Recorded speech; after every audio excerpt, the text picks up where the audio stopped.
Pronti? 1, 2, 3. Buono il primo segnale, vediamo la lotta per il comando che vede sbagliare Zastavadaghi mentre Zero Giulia va subito a condurre nei confronti di Emily Pan che attacca. Emily Pan va su Zero Giulia dopo 150 metri di gara, l'impegna a fondo. Zero Giulia sembra intenzionata a lasciare strada ad Emily Pan che passa così in 200 metri e guida. Davanti alle tribune dunque nuova leader Emily Pan nei confronti di Zero Giulia. In terza posizione si è invece sistemato il numero 6 Antonio Boccino, ancora Alice Trio, mentre ancora abbastanza lontano Zelia CCSM che rendeva appunto 40 metri.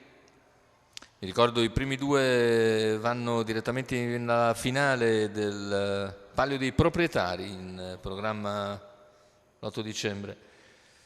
In vantaggio quindi Emily Pan dopo i primi 800 metri di gara, completati nell'ordine dell'1:05.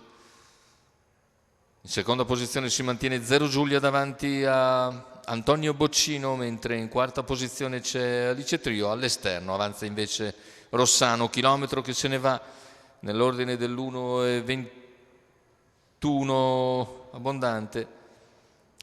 Si è ricongiunti intanto Zelia e CCSM, manca un giro alla conclusione con anche Ultrasgriff che ha spostato all'esterno in anticipo su Zelia e CCSM. In vantaggio è sempre Emily Pan nei confronti di Zero Giulia, cavalli ora a 600 dalla conclusione, con Emily Pan che prova ad accelerare, viene via dalle retrovie intanto Zelia CCSM che subisce l'anticipo di Antonio Boccino.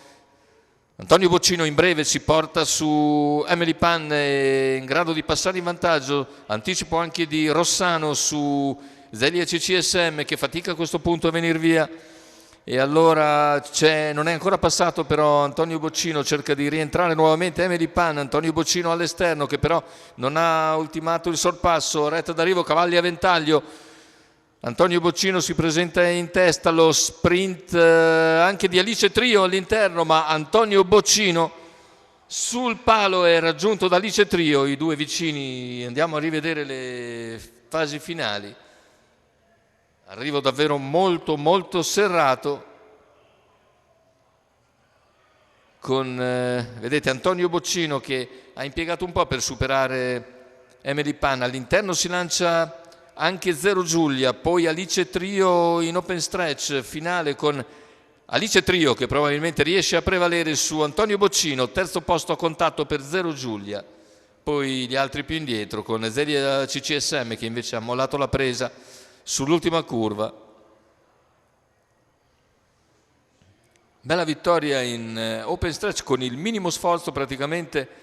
Alice Trio rimanendo sempre alla corda, ha indovinato la tattica vincente con Marco Stefani che viene a vincere quindi questa selezione del Palio, piegando proprio nelle battute conclusive Antonio Boccino. Saranno questi due i portacolori dell'Emilia Romagna a partecipare alla finale del Palio dei Proprietari.